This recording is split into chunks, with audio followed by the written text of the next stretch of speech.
बिस्मिल्लाहिर्रहमानिर्रहीम, अस्सलाम वालेकुम। मैं हूं आपका होस्ट चौधरी इरफान ज़हीर, आपको स्पोर्ट्स ज़ोन में वेलकम कहता हूं। नाज़रीन, पाकिस्तान की जो नेशनल स्पोर्ट्स है वो तो हॉकी है, बट अनफॉर्चुनेटली हमने देखा कि ग्रेजुअली वक्त के साथ ख़ासतौर पे 2 डेकेड से इसमें कंटिन्यूसली डिक्लाइन आना शुरू हुआ। एक ऐसी स्पोर्ट्स जिसमें पाकिस्तान की फतूहात शायद बाकी किसी भी स्पोर्ट्स में सबसे ज़्यादा हैं। 4 दफ़ा के हम वर्ल्ड चैम्पियन हैं, 3 दफ़ा हमने ओलंपिक जीता, उसके अलावा एशिया कप और उसके अलावा बेतहाशा विक्ट्रीज़ हमारे पास हैं। 22 तो गोल्ड मेडल हमारे पास हैं, बट इसमें कुछ ऐसा डिक्लाइन आया, कुछ ऐसी रीज़न्स आई जिसकी वजह से ये हमारी जो नेशनल स्पोर्ट्स है वो अनफॉर्चुनेटली डिक्लाइन की तरफ गई।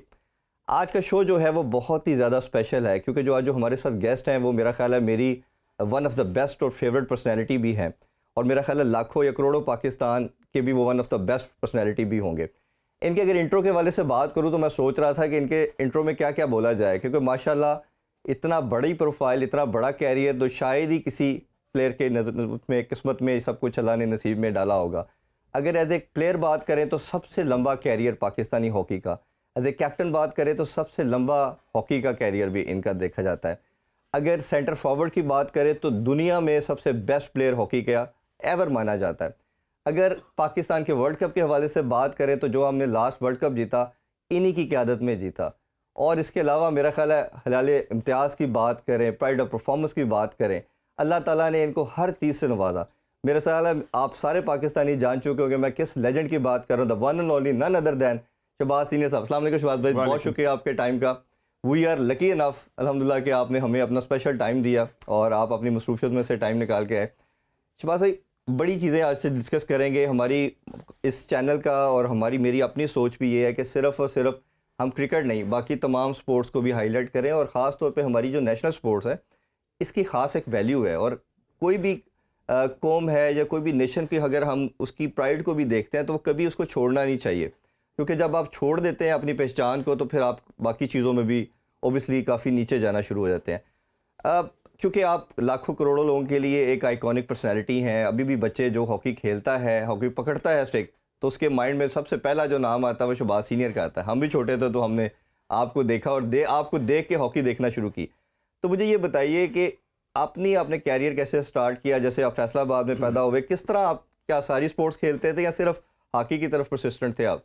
देखिए, जो मेरा टाइम था उस वक़्त हॉकी बहुत ज़्यादा फेमस थी पूरे पाकिस्तान में। हर फैमिली में 3-4 लोग हॉकी खेलते थे।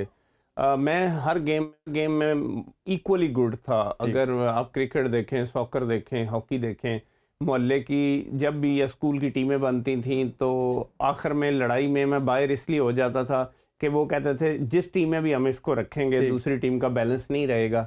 तो मैं तीनों गेमें अच्छी खेलता था। मेरे अंकल एक हॉकी प्लेयर थे, ठीक। उनसे इंस्पायर होके फिर मैंने क्रिकेट और फुटबॉल को खैरबाद का, और क्लास 9 में मैंने प्रॉपर हॉकी खेलनी शुरू की। अच्छा शहबाज, किस लेवल पे आपको लगा कि शहबाज सीनियर एक ऐसी कमोडिटी है, एक ऐसा प्लेयर है कि जो पाकिस्तानी टीम में भी आ सकता है और सर्व कर सकता है? ऑब्वियसली टैलेंट तो होता है तो आप इस लेवल पे आते हो, बट इस तरह की पहचान आपको खुद हुई या किसी ने आइडेंटिफाई किया आपके टैलेंट को? देखें, बात ये है कि किसी को भी अपने फ्यूचर का नहीं पता, प्रेडिक्ट नहीं कर सकता।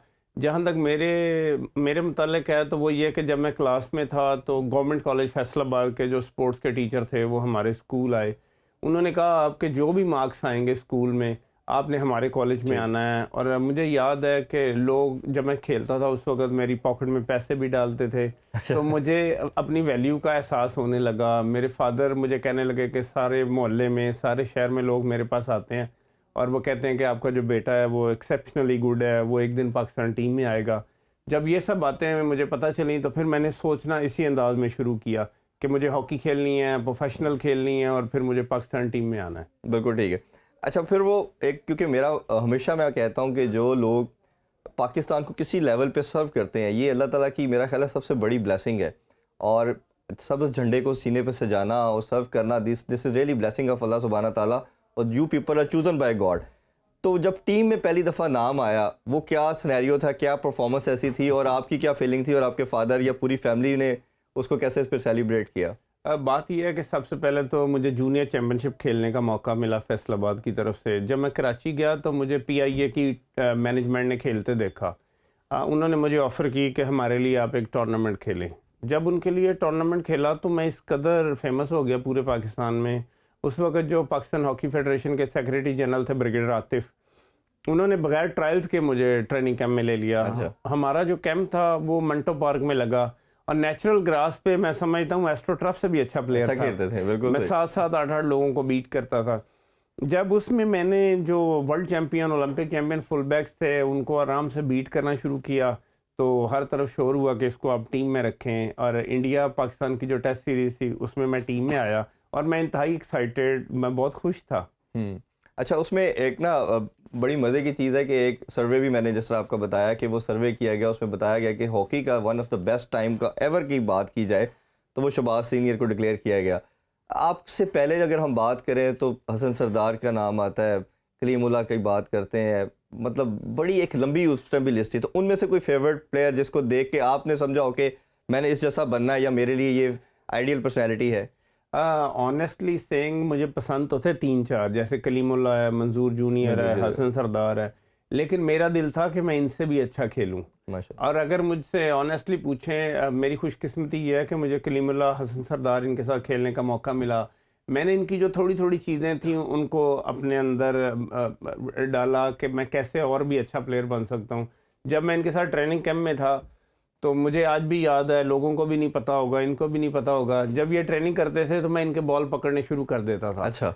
वो इसलिए कि मैं इनको ऑब्जर्व करता था ये क्या कर रहे हैं, कैसे हिटिंग कर रहे हैं, कैसे डॉज कर रहे हैं, कैसे किसी को बीट कर रहे हैं। तो जब ये चले जाते थे ग्राउंड से, ग्राउंड खाली होता था, फिर मैं अपना हार्ड वर्क करता था अकॉर्डिंगली। फिर मैं वो चीज़ जब शाम को हमारा वो मैच ट्रेनिंग वगैरह होती थी उसमें अप्लाई करता था। तो इस तरह अगर आप कहें 2-3 चीज़ें मैंने कलीमुल्लाह से सीखी, 2-3 मंजूर जूनियर से, 2-3 हसन सरदार से, तो इन सब का कॉम्बिनेशन बन के शहबाज सीनियर बने, मैं अपने अंदर लाया। शुक्र अल्हम्दुलिल्लाह कि वो पूरी नेशन इस चीज़ पर प्राइड करती है।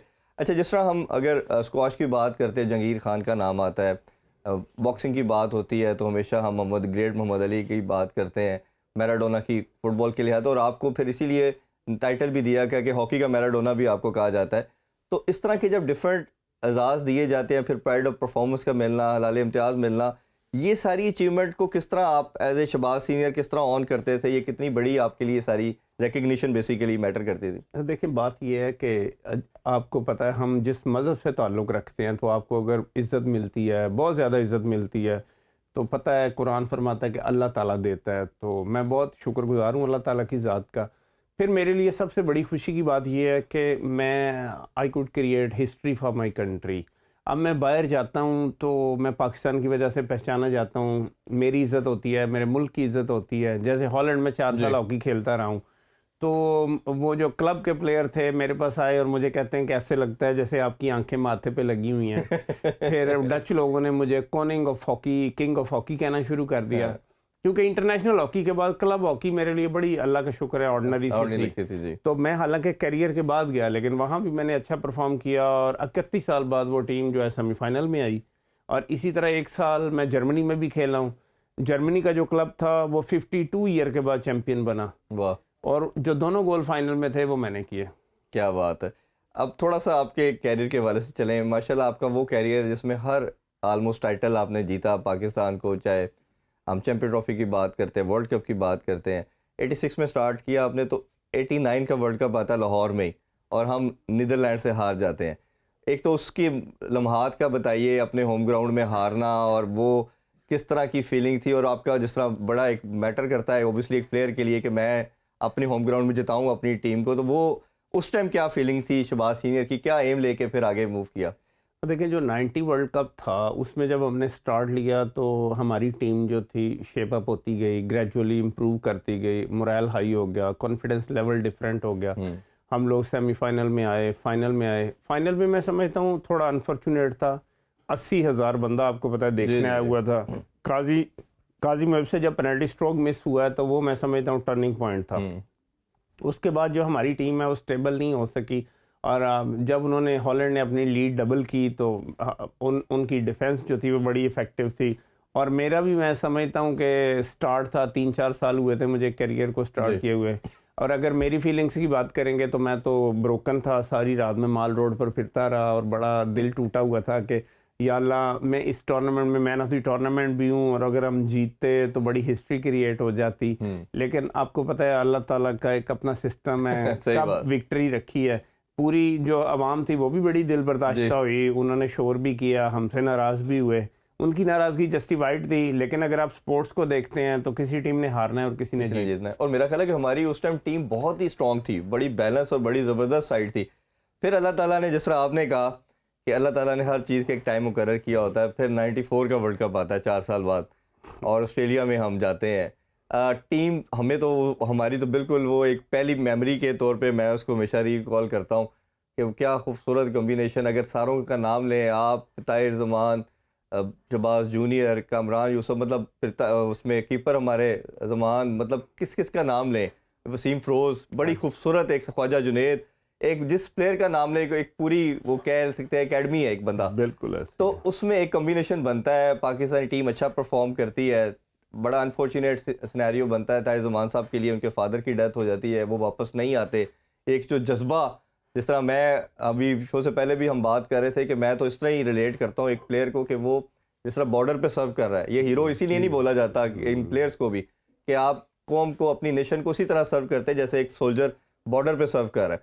तो ये उनका वो जज्बा ही था कि वो वापस नहीं आए और फिर उसमें परफॉर्मेंस देना। एक तो टीम का माहौल का बताइए, एज ए कैप्टन आप बताइए क्या सारे सिनेरियो था, क्या बातें होती थी और आपने किस तरह जेलिन करके रखा टीम को? देखें, ये जो 94 वर्ल्ड कप है, इसमें ऋषि जूनियर हमारे मैनेजर थे, और सारे उनको आइडियलाइज करते थे, और उनकी पर्सनैलिटी ऐसी थी कि सारे उनकी इज्जत करते थे और उनकी बात सुनते थे। जहाँ तक टीम का ताल्लुक है, टीम में बड़े मजहबी से भी लड़के थे, रहीम खान था, ख्वाजा जुनैद था। ये इन लोगों ने पूरी टीम को इकट्ठा किया, 5 वक्त की नमाज शुरू की, और आपस में इन्होंने बात की कि आज हिस्ट्री क्रिएट करने का टाइम है। अगर हम वर्ल्ड कप जीतते हैं और हमारा कैरियर ख़त्म होता है तो हम बहुत कुछ अचीव कर सकते हैं। जहाँ तक ताहिर ज़मान का ताल्लुक है, तो उसके फादर की ड्यूरिंग वर्ल्ड कप जब डेथ हुई, सब ने उसको कहा कि फ्यूनरल पे जाओ, तो उसने कौम के लिए, बल्कि मैं समझता हूँ उसकी अम्मी को अल्लाह जन्नत नसीब करे, उन्होंने कहा कि आप कंट्री के लिए गए हो, आप वहीं रहो और वर्ल्ड कप में शमूलियत रखो और जनाजे की ना फिक्र करो। उनके फादर के शायद उन्होंने लास्ट मैसेज भी उनको यही दिया, ताहिर भाई हमेशा बताते हैं कि वर्ल्ड कप जीत के आना तुमने। हाँ बिल्कुल, वो ऐसे ही थे, वो बड़े सिंपल और कम गो थे, और उन्होंने कहा कि जाओ मेरा बेटा जीत कर आना। तो आप देखें कि उसने सेक्रीफाइस किया नेशन के लिए, और वो वहीं रहा, और उसकी आप परफॉर्मेंस भी देखें। जी। मैं समझता हूँ ये जो 94 वर्ल्ड कप है, अगर हम इसमें परफॉर्मेंस वाइज शुरू करें तो सबसे top quality performance Mansoor goalkeeper की कहूँगा। कोई शक नहीं इसमें। वो बहुत अच्छा खेला। उस्मान शेख राइट हाफ जो था, ही वाज एक्सेप्शनली गुड। फिर आसिफ बाजवा के जो भी टचेस थे बड़े इफेक्टिव। ताहिर ज़मान, कामरान अशरफ, देखें उसने ओपन 8 फील्ड गोल बिल्कुल किए। ऐसा ही है। मैं था टीम में। वसीम फ़िरोज़ को हम वापस लाए। वसीम फ़िरोज़ आपको पता है एक बहुत अच्छा खिलाड़ी। जी जी जी जी। और हमारी जो टीम थी फुल ऑफ स्पिरिट हो गई, फुल ऑफ यूनिटी हो गई, और अल्लाह ताला ने वो जो था, हम अवाम की जो दुआएं थी उनकी वजह से और हमारी हिम्मत से बिल्कुल अल्लाह ऐसे ने ही। हमें और कामयाब ख़ास किया। तौर पे जब बॉल आप और कामरान अशरफ या वसीम फ़िरोज़ जब लेके जाते थे तो एक माहौल, और ख़ास तौर पे मैं तो उसको हमेशा रिकॉल करें ना, तो कमेंट्री जो साथ पीछे चलती थी वो एक बड़ा ही one of the best memory उसे कहना चाहिए, वो बनती है। अच्छा, फिर हमारा जर्नी थोड़ा सा देखें तो सेमीफाइनल आता है।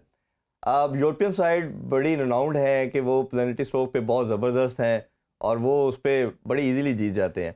और ऑब्वियसली जर्मनी की बात करें तो हमेशा उनके, चाहे वो हम बात करें पेनल्टी कॉर्नर के ऊपर बात करें, पेनल्टी स्ट्रोक की बात करें, तो वो बहुत ज़बरदस्त किस्म के उनके पास प्लेयर भी हैं। आता है और हमें नज़र आता है कि जी वो टाइम आया है तो सबसे पहले शहबाज सीनियर आ गए। नॉर्मली हम गोल, फील्ड गोल पे तो आपको देखते हैं, पेनल्टी के लिए बहुत रेयर देखा गया।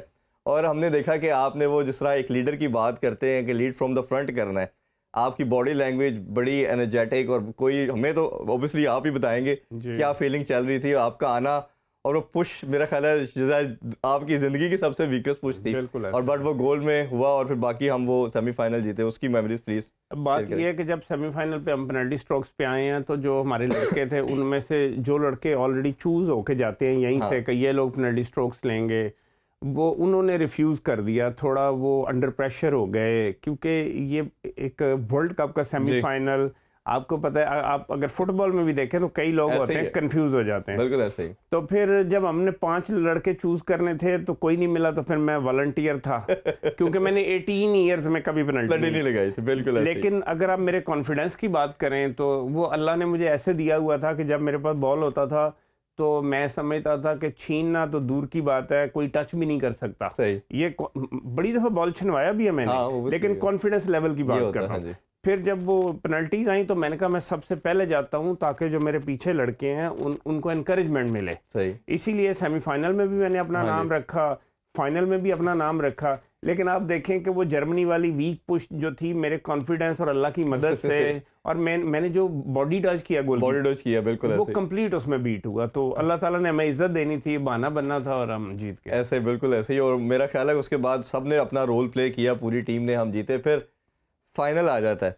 अब फाइनल की अगर बात करें तो जिस तरह हम अभी जिक्र किया कि पहले हम 4 साल पहले उन्हीं से हारे हुए थे लाहौर में, और जब आपने एक हार ली होती है सेम टीम से तो वो उसका डबल प्रेशर आ जाता है। फाइनल का अपना प्रेशर तो होता ही होता है, बट सेम टीम का अगर आ जाए और पिछला फाइनल आ रहे हो, जिस तरह आपने कहा कि लाखों करोड़ों फैन नाराज़ भी थे, दुख प्लेयर्स को भी था, तो वो एक डबल प्रेशर आपको जनरेट करती है चीज़। तो आपको क्या उस सारे सिनेरियो में, उसमें मैच से पहले क्या मीटिंग हुई आप लोगों की? आपने लड़कों को क्या कहा कि अब ये दोबारा हमने इसको रिडम्पशन करनी है, जो पास में 4 साल पहले हासिल नहीं कर सके, अब हासिल करना हमने? बात यह है कि 94 की जो टीम थी 90 के वर्ल्ड कप से अगर हम कंपेयर करें तो वीक टीम थी। 90 का वर्ल्ड कप जो था जिसमें फ़रद ख़ान भी थे, काजी मुहिब भी थे और वसीम फ़िरोज़ जो थे वो भी उसमें बड़े शेप अप थे। 94 में जो थे लड़के उनका एक्सपीरियंस इतना नहीं था अगर मैं 6-7 लड़कों को देखूं। लेकिन 94 में हुआ ये कि मैं भी अनफिट हुआ ड्यूरिंग टूर्नामेंट, लेकिन जब लड़कों को पता चला कि हम ग्रेजुअली अपनी परफॉर्मेंस जो है उसको इम्प्रूव कर रहे हैं, शहबाज जो है इसकी भी फिजिकल फिटनेस वापस आ रही है, 1-2 मैच मिस किए हैं मैंने, बेलारूस का मिस किया था, एक और मैच मिस किया, सेमीफाइनल भी मैं खेलूंगा इंशाल्लाह, जीते तो फाइनल भी। तो इसलिए लड़के जो थे वो मेंटली बहुत स्ट्रांग हो गए थे। जो बड़े मैचेस होते हैं ना, ये सिर्फ जब एक जैसी टीमें होती हैं जो मेंटली स्ट्रांग होता है वो जीतता है जी। और मेरा जो था उनको बड़ा एडवांटेज ये था कि मैं उनको कहता था जब आप अपने आप को समझो कि आप कॉन्फिडेंस शेक कर रहे हो तो आप मुझे बॉल दें, मैं आप लोगों को फीड करूंगा और फिर हम एज ए टीम मिलके चलेंगे। ठीक। कल भी मैंने 94 वर्ल्ड कप देखा पूरा। मैं समझता हूँ फील्ड प्ले में हम हॉलैंड से फार बेटर खेले। बिल्कुल ठीक, इसमें कोई हमने शक नहीं। 2-3 इतनी ओपन अपॉर्चुनिटीज मिस मिस की, की हैं yes। जिस वजह से ये मैच जो था पेनल्टी शूट आउट पे गया। जो पेनल्टी शूट आउट है वो एनीबॉडीज गेम है। जैसा कि आपने कहा यूरोपियन गोलकीपर, यूरोपियन लड़के जिस तरह वो मस्कुलर बॉडी वो स्ट्रांग होते हैं पाकिस्तानियों से, लेकिन हमारा जो गोलकीपर मंसूर था क्या बात। उसकी बड़ी एक्सेप्शनल परफॉर्मेंस थी फील्ड प्ले में भी और पेनल्टी शूट आउट पे भी, कोई शक नहीं और इसमें। उसने हिस्ट्री क्रिएट की और पाकिस्तान जो वर्ल्ड चैंपियन उसमें भी अगेन आप आते हो, पहली आप ही फिर लगाते हो, पूरी टीम को कॉन्फिडेंस देते हो और सारे उसी तरह देख रहे होते हो बहुत। बट फाइनल की जो पेनल्टी थी वो तो बड़ी शानदार आपने लगाई जी। बॉडी डॉज भी बड़ा खूबसूरत था, और आखिर में जब वो डलमी की पुश वो आती है और वो जिस तरह मंसूर उसको सेव करते हैं, मरहूम अल्लाह ताला उनकी मफ़फ़रत फरमाए, तो उसके बाद पूरी नेशन जिस तरह जुबिलेशन एक आती है, एक प्लेयर प्रोवाइड होता है, तो उसकी अगर आप वो मूवमेंट जीतने के बाद जो थी वो ज़रा अगर आप शेयर करना चाहें। बात यह है कि जैसे ही मंसूर ने यूरोन डेल्मी की पेनल्टी रोकी है तो आपको पता है किस तरीके से ग्राउंड में सेलिब्रेशन शुरू हुई। जितने भी पाकिस्तानी न्यूजीलैंड और सिडनी और ऑस्ट्रेलिया में थे सारे ग्राउंड में आ गए, भाग के छलांगे लगा के, प्लेयर्स को उन्होंने कंधों पे उठा लिया। हॉकी हमारा कौमी खेल और ये मैं समझता हूँ ब्लड में है लोगों के। जी ऐसे ही। और लोगों ने बहुत सेलिब्रेट किया। हमारी कमेंट्री के लिए भी फारूक मजहर साहब मुझे याद है, जाकिर सैयद साहब गए हुए थे, बिल्कुल इतनी एक्साइटमेंट में वो लोग कमेंट्री करते हैं कि हमें बहुत खुशी हुई। बंदा एक्सप्रेस नहीं कर सकता वो फीलिंग्स के जी आज हिस्ट्री क्रिएट हो गई, आप एक उस टीम के मेंबर हैं जो वर्ल्ड चैंपियन बन गई, आप दुनिया में रहें ना रहें सारी उम्र याद रखा जाएगा कि फलां प्लेयर थे और ये वर्ल्ड चैंपियन बने। बिल्कुल ऐसे ही है। अच्छा इस बार भी आपका कैरियर माशाल्लाह जिस तरह मैंने कहा कि सबसे कैप्टन भी लंबा कैरियर और एज ए प्लेयर भी, कौन सा ऐसा मैच, ऑब्वियसली वर्ल्ड कप तो से बड़ी तो कोई चीज़ नहीं होती, लेकिन आपके दिल के करीब जिसको लगा हो कि यार ये जो मैच है या ये मेरे लिए कैरियर में इंपॉर्टेंस रखती है विक्ट्री, अगर वो शेयर करना चाहें कोई? देखिए बात ये है कि हम कई टूर्नामेंट जीते, 94 चैंपियंस ट्रॉफी लाहौर से जीत के गए हैं, कभी भी किसी ने जिक्र नहीं किया। उसमें भी मैं ही मैन ऑफ द टूर्नामेंट था, मैं ही टीम कैप्टन था। इसमें भी वर्ल्ड कप में भी आप ही थे बेस्ट प्लेयर भी हमेशा। तो वर्ल्ड कप जो है वो ओलंपिक या वर्ल्ड कप एक ऐसा इवेंट है जो सबसे बड़ा है, जो बड़े एजाज की बात है। आप कुछ भी जीते हो, आखिर में आपको यही बताना है कि आप वर्ल्ड चैंपियन। जैसे मेसी जो है सब कुछ अचीव कर चुका था, वर्ल्ड कप मिसिंग था, हाँ जी। तो वो जीतने के बाद मेसी बन गया जी। और बल्कि मैं तो इसको इस तरह कह रहा था जब वो जीते, तो मैं क्या मेसी या सुभाष सीनियर बन गया। हम इधर फुटबॉल की ट्रांसमिशन कर रहे थे तो मैंने कहा ये उनके पार्ट पे मिसिंग था, उन्होंने गेन कर लिया। अच्छा इस बात भी एज ए प्लेयर तो हमने आपका जैसे कैरियर बड़ा प्रोलिफिक है, बड़ा ज़बरदस्त है। आप उसके बाद कुछ अर्सा हमने देखा जब कैरियर ख़त्म हुआ बाहर चले गए, टीमें हमारी टीम कंटिन्यूसली डिक्लाइन पे चली गई, उसके हम सेपरेट बात करते हैं। फिर आपको एक रोल दिया गया सेक्रेटरी जनरल भी पाकिस्तान हॉकी के अंदर। हमें जैसे अभी खान साहब की गवर्नमेंट आई, हमें जो लगा कि जी सब कुछ और कुछ होना और स्पोर्ट्स ठीक हो जाएगी, जैसे आपको इस रोल में देखा तो हमें लगा कि अब तो कोई मसला नहीं है, अब हॉकी का तो रिवाइवल होना ही होना है। क्या ऐसी रीजंस लगी कि शहबाज सीनियर भी हॉकी को ठीक नहीं कर सका? बात यह है कि मैं जब सेक्रेटरी जनरल बना हूँ, पहली जो मैंने प्रेस ब्रीफिंग की है उसमें मैंने पूरे मीडिया को बताया कि मैं हॉकी नहीं ठीक कर सकता। मीडिया ने मुझे कहा कि आप फिर फौरी तौर पर रिज़ाइन कर दें अगर आप नहीं ठीक कर सकते, क्योंकि इसको ठीक करने के लिए जिन अवामल की ज़रूरत है वो कहीं दूर दूर तक नज़र नहीं आते। देखें, मैं कोई भी आपके पास ट्रेनिंग सेंटर ही नहीं है पाकिस्तान में। अगर कोई प्लेयर खुशी से खेलना चाहता है, क्योंकि हॉकी तो आपको पता है डेड हो चुकी है पाकिस्तान में, तो हम उनको ना खाना दे सकते हैं ना अकोमोडेशन दे सकते हैं। हॉकी एक ऐसी चीज़ है और स्क्वाश जिसने पाकिस्तान को मुतारफ़ करवाया। बिल्कुल ऐसा ही है। तो बदकिस्मती से हॉकी का आपको पता है हाल कोई नहीं है।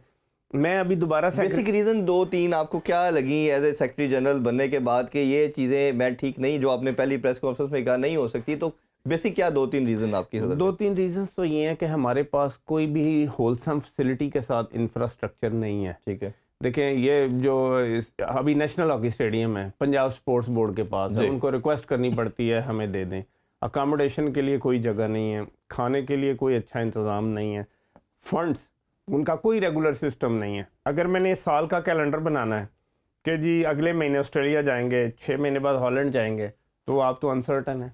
हमारी तो गवर्नमेंट ने कभी ये दिलचस्पी नहीं ली कि अगर टीम ने जाना है तो उनको वीज़े ही जल्दी मिल जाएं। महीना महीना वीज़ों के लिए वेट करते हैं, जैरीज की अपॉइंटमेंट आपको नहीं मिलती। मतलब हॉकी जो है वो प्रायोरिटी है ही नहीं। जी नाज़रीन, आप शहबाज सीनियर की बड़ी इंटरेस्टिंग गुफ्तगू सुन रहे हैं। अभी एक छोटा सा कमर्शियल ब्रेक लेते हैं। Don't go anywhere, stay with us. Welcome back in sports on. Shahbaz senior से कुछ मजीद क्वेश्चन पूछते हैं। शहबाज भाई, मुझे लास्ट ईयर एक चीज़ का पता चला और मैं बाय गॉड 2-3 दिन नहीं सो सका। पता ये चला कि पाकिस्तान ने ओलंपिक के लिए जाना था, प्रो लीग जो होनी थी ओलंपिक से पहले 9 टीमों ने पार्टिसिपेट करना था। और जैसे आपकी बात आपने की तो उसमें उन्होंने कहा कि जी पार्टिसिपेशन में करनी थी और पाकिस्तान ने ओलंपिक में क्वालिफाई कर जाना था। हॉकी जो फेडरेशन थी, उन्होंने फहमीदा मिर्ज़ा जो थी उस टाइम स्पोर्ट्स मिनिस्टर थी, उनसे रब्ता किया। उन्होंने कहा जी हमें कोई 8 से 9 करोड़ के फ़ंड चाहिए। उन्होंने कहा जी ठीक है, हम आपका प्रपोज़ल आ गया, इसको देखते हैं और इस पर कुछ वर्किंग करके फिर आपको रिस्पॉन्स देते हैं। उन्होंने शायद अपने तौर पे 1-2 रिमाइंडर दिए, बात की, फंड्स नहीं आए। उसके बाद पाकिस्तान को फ़ाइन हुआ, ठीक है, पार्टिसिपेशन ना होने की वजह से। और फ़ाइन ना होने की वजह से एक तो हमने ओबियसली पार्टिसिपेट नहीं किया, उल्टा फ़ाइन भी पे किया, नहीं तो आप पे और सैंक्शन लग जानी थी। उसके बाद भारत पार्टिसिपेट करता और वो सिल्वर मेडल भी हमें पता है कि वो ओलंपिक में जीत जाता है। क्या ये इतनी अनफॉर्चुनेट सिनेरियो है कि हमारा इस खेल के अंदर हमारी नेशनल स्पोर्ट्स को हमारा बोर्ड या हमारी फेडरेशन या हमारा कंट्री की जो गवर्नमेंट है 8-9 करोड़ नहीं दे सकती? जब मुझे पता चला तो मैंने कहा यार, अगर ये तो मेरे जैसा बंदा जो कुछ भी नहीं है किसी बड़े बंदे के पास चला जाए और उसे समझाए कि ये हमारी नेशनल स्पोर्ट्स है, इसको बचाने के लिए ओलंपिक्स जैसे इवेंट से हम बाहर हो रहे हैं, तो आप दे दे तो शायद कोई दे देता। तो आपको लगता नहीं है ये हर पार्ट पे मिस्टेक हुआ और ये इतनी बड़ी ज्यादती किसी स्पोर्ट्स के साथ हो नहीं सकती जो की गई? बात ये है कि ये जो प्रो हॉकी लीग है, ये इंटरनेशनल हॉकी फेडरेशन ने इंट्रोड्यूस कराई, जिसमें दुनिया के टॉप 8 टीमें खेलेंगी। बिल्कुल ऐसे ही हर साल खेलेंगी। अगर ये इवेंट पाकिस्तान को या पाकिस्तान टीम को मिल जाता तो 2-3 साल में चांसेस थे कि पाकिस्तान की टीम कम बैक कर सकती थी। बिल्कुल ठीक है, क्योंकि हम वर्ल्ड कप से भी बाहर हैं, ओलंपिक से भी बाहर हैं, कोई भी बड़ी टीम ना पाकिस्तान में आ रही है ना आपको बुला रही है, क्योंकि आपका जो एक हॉकी का स्टैंडर्ड है वो उन टीमों को नुकसान पहुंचाएगा, क्योंकि आपके प्लेयर्स जो हैं वो इस काबिल नहीं है कि कम्पिटिटिव हॉकी खेल सकें। जहाँ तक ये डॉक्टर फहमीदा मिर्ज़ा साहबा का ताल्लुक है, तो आपको पता है अलायंस गवर्नमेंट थी, उनके बस से बाहर था स्पोर्ट्स को अंडरस्टैंड करना, स्पोर्ट्स की प्रायोरिटीज़ को अंडरस्टैंड करना। उनकी कैपेसिटी नहीं थी कि वो सर्व कर सकती एज एन आईपीसी मिनिस्टर। तो जहाँ तक फंड का ताल्लुक है तो वो काफ़ी हद तक अप्रूव हो भी गए थे। फिर जब इन्होंने केयर टेकर गवर्नमेंट बनाई, उसमें कोई जस्टिस पता नहीं नासरुल मुल्क के मलक क्या थे, जी वही। उन्होंने टर्न डाउन कर दी जी, नहीं हॉकी को पैसे नहीं देने। तो ये उनकी थोड़ी सी मैं समझता हूँ गलती है, जिसकी वजह से पाकिस्तान जो था वो इंटरनेशनल इवेंट से बाहर मेरा हुआ। तो शहबाज भाई जब मुझे पता चला तो मैंने जैसे बताया, मैं 2-3 दिन सो नहीं पाया और मैं तो सोच रहा था कि इस पे तो एक क्रिमिनल केस बनता है कि आप पाकिस्तानी कंट्री जैसी आपकी नेशनल स्पोर्ट्स को आप साइड लाइन कर रहे हो। इतनी बड़ी ज्यादती, जिस तरह आप भी कह रहे हो, सेकंड कर रहे हो, आपसे बेहतर कौन हॉकी जानता है कि हम आपको इतना शायद पीछे ये चला नहीं जाए। पता, एशियन चैंपियंस ट्रॉफी पे मस्कत गई टीम, ऐसे ही। ओमान में होटल वालों ने सबके पासपोर्ट ले लिए थे। आपकी टीम वापस ही नहीं आ सकती थी क्योंकि आपके पास होटल का बिल देने के लिए पैसे नहीं थे। Oh my God. तो कई लोगों ने भी हमें फ़ोन किए, हम पैसे देते हैं, दिए नहीं उन्होंने। फिर हॉकी फेडरेशन ने हमने कॉन्टैक्ट से किसी से कर्जा लिया, होटल की पेमेंट की और पाकिस्तान टीम को लेके वापस आया। तो ये बड़ी बदकिस्मती है पाकिस्तान में, क्योंकि अगर आप देखें, हम कहते हैं कि बच्चे जो हैं उनकी प्रायोरिटी नहीं है, हॉकी में नहीं आ रहे, क्रिकेट में जा रहे हैं। दूसरी तरफ आप देखें कि हुकूमत पाकिस्तान की भी प्रायोरिटी नहीं है हॉकी को ठीक करना। ऐसे ही। उनको बिल्कुल कोई दिलचस्पी नहीं है कि हॉकी क्या कर रही है, स्क्वाश क्या कर रही है, कंट्री की इज्जत किन चीज़ों से बनेगी, कोई इंटरेस्ट नहीं है उनका। और मेरा ख्याल है कोई इस लेवल पे कोई सोचता या रियलाइज़ करता कि ये हमारे पहचान की, जैसे शुरू में हमने बात की कि पहचान तो बनती ही है। विक्ट्री जब झंडा लहराता है, वर्ल्ड चैंपियन बनते हैं, तो पूरी दुनिया को मैसेज आता है कि इस स्पोर्ट में ये कंट्री वर्ल्ड चैंपियन है। अच्छा, इसमें मैंने इस बात में एक प्रपोजल दिया। जैसे हमारा पीटीवी की बात करें तो हमारा सरकारी अदारा था, सरकारी पीटीवी चैनल था, उसको बचाने के लिए इन्होंने दिवालिया हो रहा है जी, उसके पैसे नहीं है, तो इन्होंने बिलों के अंदर, इलेक्ट्रिसिटी के बिल के अंदर प्रॉब्ली शायद 35 रुपीज़ ऐड कर दिया। हर बिल के अंदर मैंडेटरी है, मैं और आप देते हैं। तो मैंने फिर प्रपोजल उसमें गवर्नमेंट की तरफ थ्रो किया, अपने शोज़ में भी कई दफ़ा बात की, क्या आप अपनी नेशनल स्पोर्ट्स को बचाने के लिए 35-40 रुपये क्या नहीं ऐड कर सकते, रादर दैन कि आप हॉकी फेडरेशन बेचारे सबके पास भीख मांगे और कोई इसको रियलाइज़ ना करे इसकी इंपॉर्टेंस को। तो अगर आपके ख्याल में, मेरा तो प्रपोजल ये है कि बिल के अंदर ऐड कर देने चाहिए, इलेक्ट्रिसिटी हर एक की ज़रूरत है, चाहे सुई गैस में कर दें, बिजली के बिल में को 35-40 रुपये कर दें, कोई बड़ा बर्डन नहीं है और शायद हमारी ये खेल बच जाए, क्योंकि बच्चों के पास वो इंफ्रास्ट्रक्चर, वो फैसिलिटीज़ आएंगी तो वो काम कर सकेंगे। बात यह है कि इसको आप एमटेग में कर सकते हैं और 100 चीज़ों में कर सकते हैं, लेकिन आपको अगर कोई पाकिस्तान की इज्जत या हॉकी अजीज़ हो तब आप ये कर सकते हैं। अभी आप देखें बांग्लादेश जैसा कंट्री, पिछले 20 साल आप देखें क्रिकेट कहीं नहीं थी, क्रिकेट बांग्लादेश में बड़ी पॉपुलर हुई। अभी उनके जो बोर्ड ने पॉलिसी बना दी कि जितने भी फंड्स बांग्लादेश क्रिकेट को मिलेंगे उसका 5% जो है वो हॉकी पे खर्चेंगे, उसकी प्रमोशन पे। क्या बात। तो उन्होंने हॉकी को जिंदा रखा। उन्होंने अभी एक हॉकी का सेंटर बनाया है ढाका में, बहुत टॉप क्वालिटी।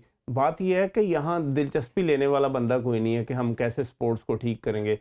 पिछले 30 साल से मैं हॉकी को जानता हूँ। अगर आप लोगों को देखें, सारे लोग प्रेसिडेंट हॉकी फेडरेशन पॉलिटिकली आए हैं, जिन्होंने अपने आप को मीडिया में जिंदा रखना था या मराद से फ़ायदा उठाना था। हॉकी को ठीक करने के लिए कोई भी नहीं आया, क्योंकि ब्रिगेड रातफ, एयर मार्शल नूर खान जैसे बंदे नहीं रहे। तो इसलिए बड़ा मुश्किल है कि हॉकी हम ठीक कर सकें। आज अगर हम हॉकी ठीक करेंगे ना तो हो सकता है 5 साल बाद हमारी हॉकी ठीक हो। बिल्कुल ठीक है, लाइन पे आपको ट्रैक पे चलना पड़ता है जी। अच्छा, एक गिला ना ओलंपिक्स से भी किया जाता है सारों से कि अगर हम किसी भी ट्रांसमिशन में देखें, बात करें, तो जब कोई खास तौर पे कोई हॉकी प्लेयर को कोई सीट मिलती है, आपको मिली, जैसे आसिफ बाजवा साहब को मिली, तो एक बुछाड़ बाकी ओलंपियंस की उनकी तरफ आना शुरू हो जाती है। अब इसमें 2 पॉइंट ऑफ व्यू हैं। एक तो ये है कि आप सारे इकट्ठे क्यों नहीं बैठते, अगर, क्योंकि इतने ब्रेन, ये हर बंदा एक एकेडमी, जिस तरह मैंने कहा, वो इंडिविजुअल नहीं है, क्योंकि अगर आप हर एक की क्लास देखें, उसकी सर्विसेज देखें, तो वो बेतहाशा हैं। तो पाकिस्तान के लिए एक तो इकट्ठा बैठने को क्यों नहीं तैयार, दूसरा ये है कि उनका मौक़िफ़ ये होता है, जो भी बोर्ड में होता है या फेडरेशन में, कि ये बाहर से बात करते हैं, तनकीद करते हैं, हमारे साथ नहीं बैठते। इनका कहना ये होता है जी हमें बुलाते नहीं है। तो ये जो एक बड़ा बुरा इम्पैक्ट जाता है पूरी नेशन के अंदर कि ये बस तनकीद करते हैं, इनको इंटरेस्ट नहीं है। आप इसको एज ए प्लेयर और एज ए मेंटोर कैसे देखते हैं? देखिए, बात यह है कि पाकिस्तान में आपने देखा है ट्रैफिक का निज़ाम क्या है। हर बंदा अपनी मर्ज़ी से गाड़ी चला रहा है और वो हर दूसरे बंदे को कह रहा होता है कि वो गाड़ी गलत चला रहा है। और अगर 2 गाड़ियाँ आपस में टकरा जाएं, हो ही नहीं सकता कि वो दोनों आपस में फैसला कर लें कि किसकी गलती से ये हुआ। तो ये जो हॉकी है, इसमें भी यही मसला है। प्रॉब्लम ये है कि हमारी जो हॉकी है इसमें इलिटरेट लोग ज़्यादा हैं हॉकी में, ठीक है। क्योंकि ये फुल टाइम गेम है। लोग स्कूल गोइंग नहीं होते, कॉलेज गोइंग नहीं होते। फिर कई लोग हैं वो गए 10 दिन का टूर 15 दिन का किया वापस आ गए, वो प्रॉपर पॉलिश नहीं होते, उनका एक्सपोजर अकॉर्डिंगली नहीं होता। फिर अपनी ज़ात से हट के थोड़ा सोचना चाहिए। मैं समझता हूँ कि मैं जब सेक्रेटरी हॉकी फेडरेशन बना हूँ, जो मैंने स्टेटमेंट दी कि मैं हॉकी को ठीक नहीं कर सकता, मैं मान ही नहीं सकता कोई कोच ये स्टेटमेंट दे, कोई दूसरा नहीं, कोई सेक्रेटरी। मानने को नहीं तैयार होता। हाँ, और अब हॉकी में क्या है कि सारे ओलंपियन जो हैं वो चाहते हैं कि उनको डेली अलाउंसेस शुरू हो जाएं, वो कोच लग जाएं, वो मैनेजर लग जाएं, असिस्टेंट कोच लग जाएं।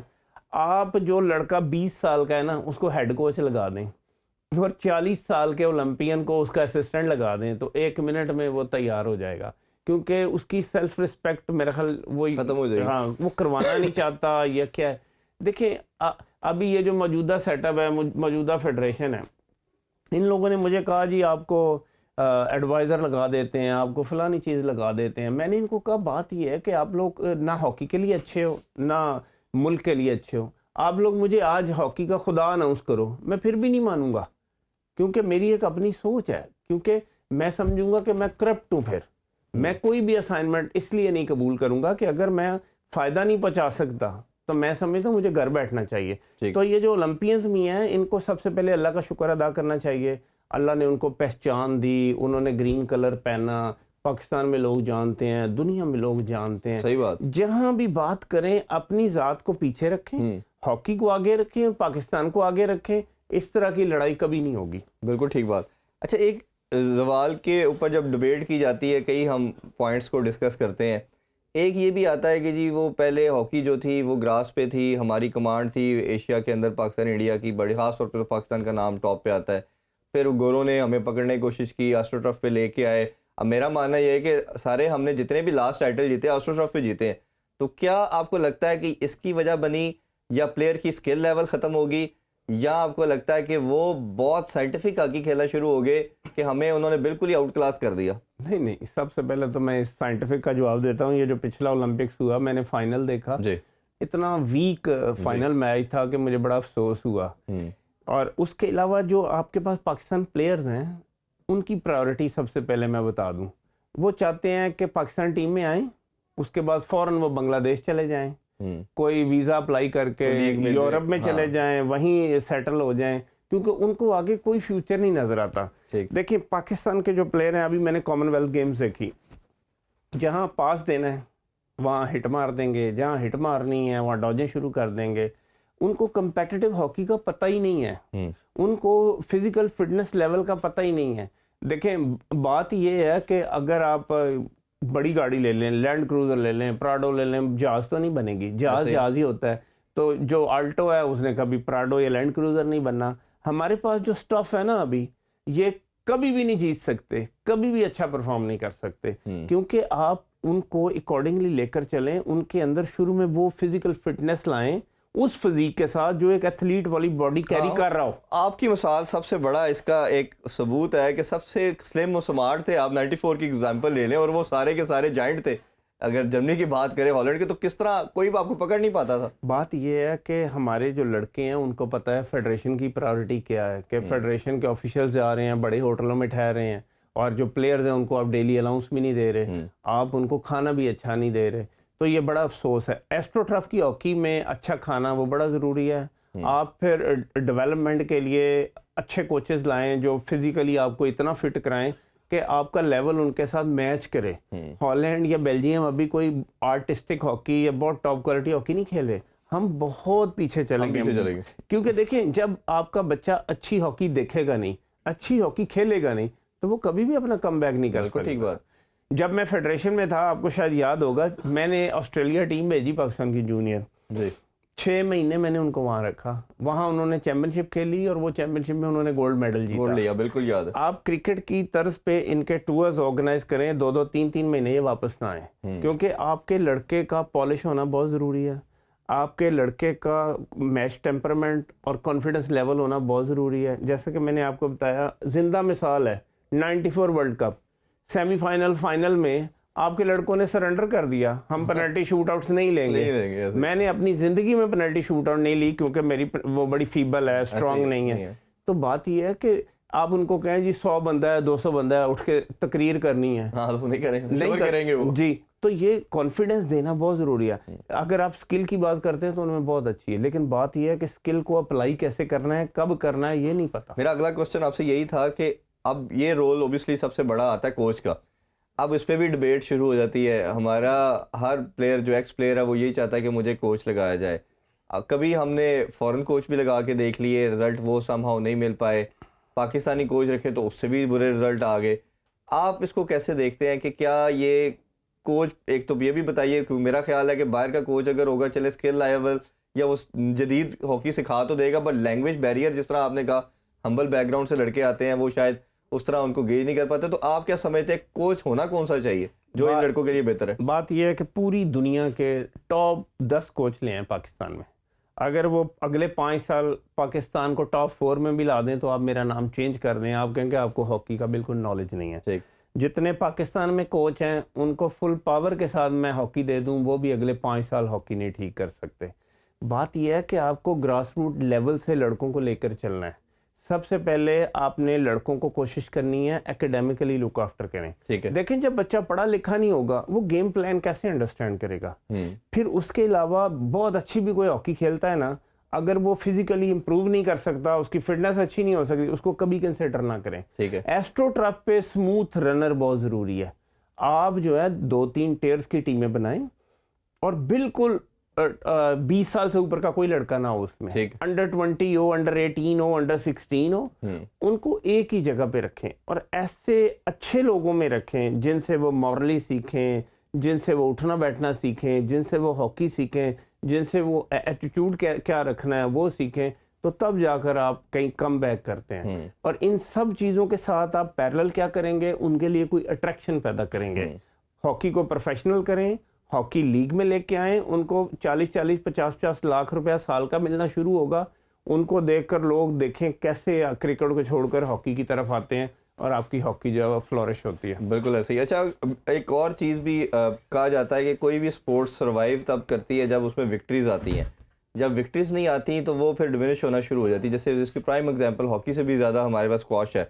जिस तरह की अचीवमेंट जहांगीर खान और जानशेर खान ने ली, और जहांगीर खान ने तो 555 कंसेक्टिव मैच जीती है, और मेरा तो मानना है कि अगर जानशेर ना आते तो पता नहीं वो रिकॉर्ड ख़त्म ही नहीं होना था। तो फिर इसी तरह हॉकी के अंदर भी जब हमारी विक्ट्रीज ख़त्म होना शुरू हुई, आपका एरा जब ख़त्म हुआ तो डिक्लाइन शुरू हो गया। साथ ही करते करते फिर 8-10 साल 2010-12 तक फिर भी रीज़नेबल परफॉर्मेंस थी, बट 2015 के बाद तो फिर हमारी क्वालिफिकेशन ही समहाउ इम्पॉसिबल होना शुरू हुई। क्या आपको लगता है कि इसकी रीज़न विक्ट्रीज है, या जो हमने पहले बात कर रहे थे पैसों का ना होना, फाइनेंशियल्स इतने कम कर दिए गए स्टेट? क्योंकि मुझे याद पड़ता है कि आपके टाइम में भी बहुत ज़्यादा पैसा, अगर हम कंपैरिजन, क्योंकि ओबियसली क्रिकेट और हॉकी का हमेशा किया जाता था, क्रिकेटर उस टाइम पे भी बड़ा ठीक ठाक पैसा कमाता था, आप लोगों के कंपैरिजन में कंपैरेटिवली बहुत कम था, लेकिन विक्ट्रीज फिर भी आती थी। तो इस पॉइंट ऑफ व्यू को कैसे देखते हैं आप? देखिए, बात ये है कि विक्ट्री तो तब आएगी जब आप कंपेटिटिव हॉकी खेलेंगे। आपको जो आज इंटरनेशनली हॉकी रिक्वायर्ड है वो आती है, तो या फिजिकल फिटनेस लेवल आपका कंपेटिटिव है तो आप जीतेंगे। आप दूर दूर तक नज़र नहीं आते। आपने ये जो हॉलैंड का कोच रखा, आप एशिया कप के लिए क्वालिफाई नहीं कर सके। ठीक। तो सबसे पहले बात करने की ये है कि हमें हाई परफॉर्मेंस कोच नहीं चाहिए, क्योंकि हमारे लड़के सोच में बहुत वीक हो गए हैं। हम कहते हैं ना वजीर आजम, मिनिस्टर, किसी की प्रायोरिटी हॉकी नहीं, प्लेयर्स की भी प्रायोरिटी हॉकी नहीं है। ऐसे ही कल मैं सोशल मीडिया पे देख रहा था और मैं बड़ा हंस भी रहा था। एक स्क्वाश का लड़का है, अभी कहीं वो जीता है, उसने लिखा है कि मैं रैंकिंग में 58th हो गया हूँ वर्ल्ड में।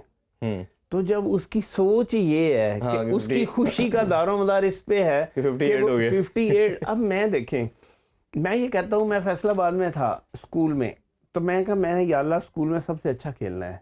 कॉलेज में हूँ तो मैं कहता हूँ मैंने सबसे अच्छा खेलना है। PIA में हूँ तो मैं कह रहा हूँ मैंने सबसे अच्छा खेलना है। नेशनल टीम में आया तो सबसे अच्छा खेलना है। दुनिया की टीमों में आया हूँ तो मेरी सोच है मैंने सबसे अच्छा खेलना है। अल्लामा इकबाल फरमाते ना, खुद ही को कर बुलंद इतना। तो बात यह है कि हम सोच में इतने पस्त और इतने नीचे चले गए हैं, हॉकी ऑफिशियल्स भी, हॉकी प्लेयर्स भी, इनको उसमें से निकालना पड़ेगा। जब तक वो उस खोल से नहीं निकलेंगे, भाई ये जो तुम मुझे हॉकी दिखा रहे हो या कोच को सलाम करके तुम टीम में ही सरवाइव कर रहे हो, इस तरह हॉकी कभी ठीक नहीं होनी। आपको मेरिट और डी मेरिट इसमें फैसला करना पड़ेगा, ठीक। और हमें चंद शहरों से निकलना पड़ेगा, एक सिस्टम इंट्रोड्यूस कराना पड़ेगा जिसकी वजह से हम हॉकी को वापस ला सकें। अच्छा भाभी, इसमें जिस तरह क्रिकेट में हम देख रहे हैं कि एक बच्चा गली में खेल रहा है, फिर वो स्कूल में खेल रहा है, कॉलेज में खेल रहा है, और हमें कहीं ना कहीं नज़र आते हैं। अनफॉर्चुनेटली शहरों में तो हमें अब कोई भी नज़र नहीं आता। मतलब आप किसी भी जगह, अगर मैं भी लाहौर रहता हूँ, आप भी रहते हैं, तो आप देखेंगे तो कोई ऐसा कोई प्लेटफॉर्म ही नज़र नहीं आता, कोई जगह ही नज़र नहीं आती। अनफॉर्चुनेटली हमारे स्कूल जो हैं वो तो एक घरों में बन गए, तो ग्राउंड का तो कल्चर ही ख़त्म हो गया उसका। और पहले कुछ होता था, कुछ बच्चे हॉकी खेलते थे, कुछ क्रिकेट खेलते थे, या बाकी कोई स्पोर्ट्स दिगर थी। कॉलेजेस के अंदर भी हम देखते हैं एक स्पेसिफिक कोटा होता था पहले हॉकी के लिए भी, और क्रिकेट की, हॉकी का तो मेरा नहीं ख्याल रिसेंट टाइम में मैंने देखा हो किसी कॉलेज की टीम हॉकी की है, क्रिकेट की फिर हमें नज़र आ जाती है हॉकी की नहीं है। तो आपको क्या लगता है कि किस लेवल से इसको बेस बनाना पड़ेगा, उसको करके फिर हमें क्लब लेवल और फिर आगे डिपार्टमेंट की तरफ, मैं सेपरेट आपसे पूछता हूँ, इसको ऊपर लेके आना पड़ेगा? देखें, बात यह है कि हॉकी इस तरफ चली गई है कि Shahbaz senior world champion, Hilal Imtiaz Maradona of hockey, एक बेटा 26 साल का, एक बेटा 21 साल का, ना वो हॉकी की बात करते हैं, ना हॉकी की बात सुनते हैं, ना हॉकी देखते हैं। तो इसलिए मेरा जो मशवरा है पूरे पाकिस्तान को वो यही है कि हॉकी ना स्कूल में ज़िंदा होनी है, अब ना कॉलेजों में ज़िंदा होनी है, तो ना ही शहरों में ज़िंदा होनी है। आप कोई 4-5 हॉकी सेंटर बनाएं जहाँ पर बच्चों को रखें, उनको स्कूल भेजें, कॉलेज भेजें, फुल टाइम वहाँ रहें। जैसे पाकिस्तान मिलिट्री एकेडमी बनी हुई है ना पाकिस्तान में, अगर उस तर्ज की चीज़ें हों, उस तर्ज का डिसिप्लिन हो, उस लेवल के टीचर्स हों, और डेवलपमेंट कोचेस बाहर से आएँ, फिज़िकल ट्रेनर ऑस्ट्रेलिया जैसे कंट्री से आएँ, क्योंकि मेलबर्न फिटनेस सेंटर दुनिया में दूसरे नंबर पर है, और लड़कों के लिए स्टाइपन रखें, उनकी जो एजुकेशन है वो फ्री हो, उनके लिए रिक्रिएशंस हों, उनके लिए ट्रिप्स हों, क्योंकि हॉकी का टैलेंट पाकिस्तान में है। बात यह है कि आपने ये देखना है कि जो भी टैलेंट आपने हंट किया है, क्या ये जो प्लेयर है 2 साल बाद, 4 साल बाद फिजिकली अपने आप को ऊपर भी लेके जा सकता है? क्या उसकी लेग्स जो हैं स्ट्रेट भी हैं कि नहीं? अगर उसका जो स्किल लेवल है, साल 2 साल बाद आपने असेस करना है। आपका विजन इतना होना चाहिए कि आपको पता हो कि ये 2 साल बाद कुछ बन सकेगा। ठीक। क्योंकि मैंने अभी 8-8 साल लड़के खेलते देखे हैं, जिस तरह की हॉकी वो 8 साल पहले खेलते थे उसी तरह की अब खेल रहे हैं। तो बात ये है कि हम कह देंगे, अब देखें फेसबुक पे कितनी एकेडमीज बनी हुई हैं, एक हैदराबाद में बनी हुई है, 2 कराची में बनी हुई है। नहीं, आप देखें कि उनसे पाकिस्तान को क्या फायदा हो रहा है। सही बात। तो बात ये है कि आपने 100 दरख्त लगा दिए, ना उसका किसी को साया मिल रहा है, ना उसका किसी को फल मिल रहा है, तो ऐसे दरख्तों का। अच्छा, इसमें जैसे ग्रास रूट लेवल पे हमने बात की, एक लास्ट जो उम्मीद थी स्पोर्ट्स को बचाने के लिहाज से, वो लुक आफ्टर करता था डिपार्टमेंट्स। आप सारे भी जितने हमने प्लेयर्स की नाम लिए, ये सारे डिपार्टमेंट की प्रोडक्ट्स थे। अभी जैसे नई दोबारा से रजीम आई है, गवर्नमेंट आई है, वो डिपार्टमेंट क्रिकेट को भी रिवाइव करने की बात कर रहे हैं, बाकी को भी कर रहे हैं, बट एक कंसर्न डिपार्टमेंट की तरफ से भी आ रहा है कि अब शायद वो इंटरेस्टेड नहीं है, वो फिर डरते हैं दूसरी गवर्नमेंट आएगी हमें फिर साइडलाइन कर दिया जाएगा। तो आप डिपार्टमेंट जो स्पोर्ट्स के अंदर उनका रोल है उसको कैसे देखते हैं? देखिए, सबसे पहले तो ये है कि डिपार्टमेंट्स जो हैं उनमें हमेशा, मैं 35 साल से PIA में हूँ, मैंने 35 साल में से 20-25 साल हैं PIA में देखे, इतने नाअहल लोग लगे जिनको स्पोर्ट्स से कोई दिलचस्पी नहीं थी। मैंने बैंक्स में देखा, एक नेशनल बैंक में कोई बंदा आया था, उसने उस वक्त कह दिया था कि स्पोर्ट्स को ख़त्म कर दें। अपना पैकेज उसका 20 लाख था, 30 लाख था। अभी भी पिछले सालों में देख लें, कोई IT में आता है 10 लाख, कोई CEO आता है 15 लाख। तो इस तरह जिसके ताल्लुकात होते हैं वो इदारों में आता है। स्टील मिल है जैसे देख लें, स्टील मिल में बंदा पैदल नहीं चल सकता, कितनी बड़ी है उसकी, इतनी स्पोर्ट्स के लिए खदमात थी पाकिस्तान वापडा के बाद, पाकिस्तान आर्मी के बाद।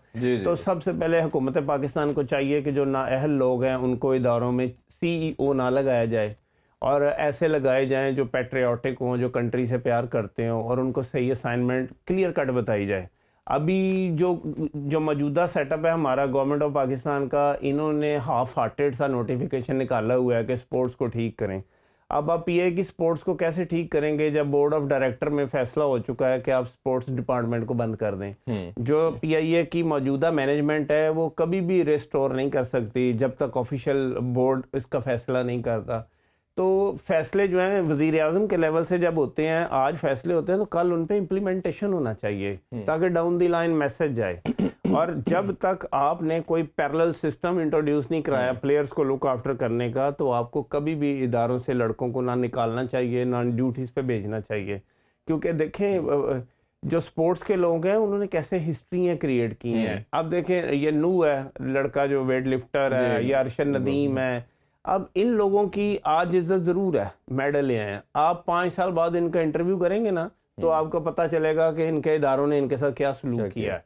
क्योंकि जो इदारों में हेड बन जाते हैं उनको दोबारा कोई पूछने वाला नहीं होता। शहबाज भाई, इसमें एक और चीज़ डेवलपमेंट हमने देखी कि क्रिकेट को बचाने की, चले उसमें तो पैसा बहुत है, बट फिर भी एक PSL तर्ज की एक चीज़ लाई गई और उसमें हमने देखा कि एक ब्रांड बन गया। दुनिया की नंबर सेकंड नंबर पे लार्जेस्ट हमारी PSL ब्रांड बन चुके हैं क्रिकेट में। हॉकी के अंदर भी उनके एक लाहौर कलंदर वालों ने आज एक स्टेटमेंट पास की है कि वो उसमें भी एक मैच कराएंगे लाहौर और कराची का, और इसके लिए भी उन्होंने कहा कि हम हॉकी के रिवाइवल के लिए भी करेंगे।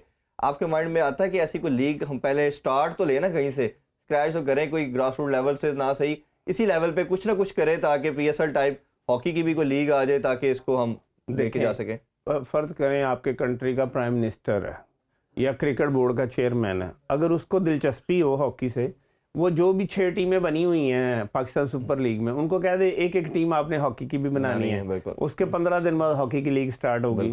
अगर ये लीग 20-20 करोड़ में हो रही है तो वो 2-2 करोड़ में हो जानी है सिर्फ। ऐसे ही तो बात ये है कि वो भी स्टेटमेंट की हद तक तो ठीक है, या किसी से उनके पर्सनल कांटेक्ट होंगे जो लाहौर कलंदर वाले हैं, तो ये इस तरह की स्टेटमेंट दे रहे हैं। आपको बहुत लोगों को पहचानने की ज़रूरत है। क्रिकेट अब ऐसा है कि पाकिस्तान में ब्रांड बन गया है। प्राइम मिनिस्टर की खबर बाद में आती है, क्रिकेट की खबर पहले आती है। अभी क्रिकेट की टीम न्यूजीलैंड गई हुई थी, तो एक हमारा बहुत बड़ा चैनल है, उसने खबर दी कि फलां प्लेयर ने न्यूजीलैंड में सेल्फी ली। हाँ सही। तो बात ये है करने की कि दुनिया में कहीं भी ऐसा माहौल ऐसा नहीं होता। दुनिया में एक सिस्टम के तहत स्पोर्ट्स की खबरें दी जाती हैं, सिस्टम के तहत पॉलिटिकल खबरें दी जाती हैं। अब पाकिस्तान में जो क्रिकेट है वो कोई मजहबी रंग इख्तियार कर गया, सेकंड रिलीजन के तौर पे लिया जाता है। बिल्कुल। तो पाकिस्तान इंडिया में हमें मसला ये है कि जो टीवी किसी को पसंद है, जो मोबाइल किसी को पसंद है, जो गेम किसी को पसंद है, बस उधर ही हमने चलना है। तो हमें बैलेंस रखना चाहिए, एतदाल पसंदी होनी चाहिए। इन सारी चीज़ों को ठीक करने के लिए हुकूमत पाकिस्तान का ठीक होना बहुत ज़रूरी है। चलिए, ये तो आपने बता दिया। लास्ट नोट पे क्लोजिंग मार्क्स में यंगस्टर के लिए कोई मैसेज देना चाहें, पाकिस्तानी बच्चों के लिए, क्योंकि जिस तरह मैंने कहा करोड़ों बच्चे आपको फॉलो करते हैं अभी भी। हमारे पास सबसे बड़े स्टार आप हैं हॉकी के, हमारे पास लेजेंड है, तो आप उन बच्चों के लिए कोई मैसेज देना चाहें तो प्लीज़ हमारे प्लेटफॉर्म से दीजिए। अब मेरे लिए पाकिस्तान के बच्चे, अवाम लोग इंतहाई अजीज़ हैं जी। मैं अल्लाह ताला ने मुझे ऐसा बनाया कि मैं ह्यूमैनिटी से प्यार करता हूँ, मैं अपने कंट्री से प्यार करता हूँ। मेरा बस उनके लिए ये मशवरा है कि सबसे पहले अल्लाह और रसूल सल्लल्लाहु अलैहि वसल्लम के बाद अपने माँ बाप की इज़्ज़त करें जी। और कोशिश करें कि अपने अंदर एक सोच लाएं कि उन्होंने कुछ बनना है, और जब कुछ बनना है तो उसमें सबसे पहले सामने ये रखें कि अपनी सेल्फ रिस्पेक्ट पे कभी कंप्रोमाइज़ नहीं करना, बिल्कुल ठीक। और किसी को कॉपी नहीं करना। अपने अंदर तलाश करना है कि अल्लाह ने आपके अंदर कौन सा टैलेंट बनाया, क्योंकि जो भी बंदा दुनिया में आया है वो अल्लाह ताला ने किसी मकसद के लिए भेजा है। ठीक बात। उस मकसद को ढूंढना आपका फ़र्ज़ है। और जैसा हमारा मज़हब भी बताता है कि इल्म जो है वो दीनी बहुत ज़रूरी है, लेकिन दुनियावी तालीम भी हो, ताकि आपको उठना बैठना आता हो, आपको पता चले कि कैसे आप पॉजिटिवली मुआशरे का हिस्सा बन बिल्कुल सकते। मौजूदा दौर के मुताबिक कैसे चल सकते हैं। शहबाज भाई, एक तो आपके टाइम का बहुत बहुत शुक्रिया, दूसरा आपसे हम कमिटमेंट लेना चाहेंगे। मैंने शायद आपसे पहले भी बात की थी, हम एक अपनी नेशनल स्पोर्ट्स को बचाने के लिए हर बंदा जो रोल प्ले कर सकता है वो करेगा, हम भी उसमें करेंगे। हम आप तमाम आपको और बाकी जितने ओलंपियंस हैं, हमारे जितने लेजेंड हैं, उनको इनवाइट करेंगे। हम कोशिश करेंगे कि इस पर पूरी एक ट्रांसमिशन की जाए और आपका फिर हम दोबारा टाइम लेंगे और वो तमाम मसाइल जिसमें आज हमने कोशिश की थोड़ा सा हाईलाइट करने के लिए, आप लोगों से मसाइल पूछेंगे भी, उसके हल भी लेंगे, और फिर हम अपने प्लेटफॉर्म से कोशिश करेंगे अपने इस चैनल के तवज्जुह से कि उसको गवर्नमेंट तक आगे रखा जाए, और शायद अल्लाह ताला करे कि इस काविश के अंदर हम लोग और आप लोग मिल के किसी नतीजे की तरफ लेके आ सके ताकि पाकिस्तान हॉकी बच सके। आपका अगेन बहुत बहुत शुक्रिया आपके टाइम का। मैं ऑन एयर आपको बताना चाहूँगा, आज ये रिकॉर्ड रहेगी बात, मैं इंशाल्लाह जितनी देर भी ज़िंदा हूँ, मैं पाकिस्तान के लिए हूँ, पाकिस्तान की आवाम के लिए हूँ, पाकिस्तान की हॉकी के लिए हूँ। कभी भी कोई प्रूव नहीं कर सकेगा कि मेरा मशवरा या मेरी राय जो है वो हॉकी को नुकसान दे रही है या मुल्क को नुकसान दे रही है। हुकूमत पाकिस्तान चाहे हॉकी फेडरेशन अगर अच्छी हो, जो मुझे पसंद हो, जो मैं समझूँ लॉयल हैं, तो मैं उनको अच्छे मशवरे देने के लिए तैयार हूँ, बच्चों को अच्छे मशवरे देने के लिए तैयार हूँ, उनकी काउंसलिंग के लिए तैयार हूँ, क्योंकि बिल्कुल मुझे पता है कि जो मैं उनको काउंसलिंग कर सकता हूँ, अल्लाह ताला का जी शुक्र है, माशाल्लाह वो तजर्बा जो जो आपके पास मेंटल है। थेरेपी मैं उनकी कर सकता हूँ, उनके अंदर नेशनलिज्म को जगा सकता हूँ, कोई और कम कर सकता है। नहीं माशाल्लाह वो उसके पीछे तो एक पूरी हिस्ट्री है आपकी, और इंशाल्लाह हम इसी दुआ और उम्मीद के साथ कि पाकिस्तानी हॉकी जो है वो दोबारा फ्लरिश करे। आपके टाइम का बहुत शुक्रिया। आपने बड़ा खूबसूरत एक्सक्लूसिव इंटरव्यू सुना शहबाज सीने साहब का, और हम दुआ और उम्मीद करते हैं कि पाकिस्तानी हॉकी दोबारा रिवाइव करे और वो अपना मकाम दोबारा हासिल करे जो इनके टाइम में था। अपना बहुत सा ख्याल रखें। अल्लाह हाफिज़। पाकिस्तान जिंदाबाद।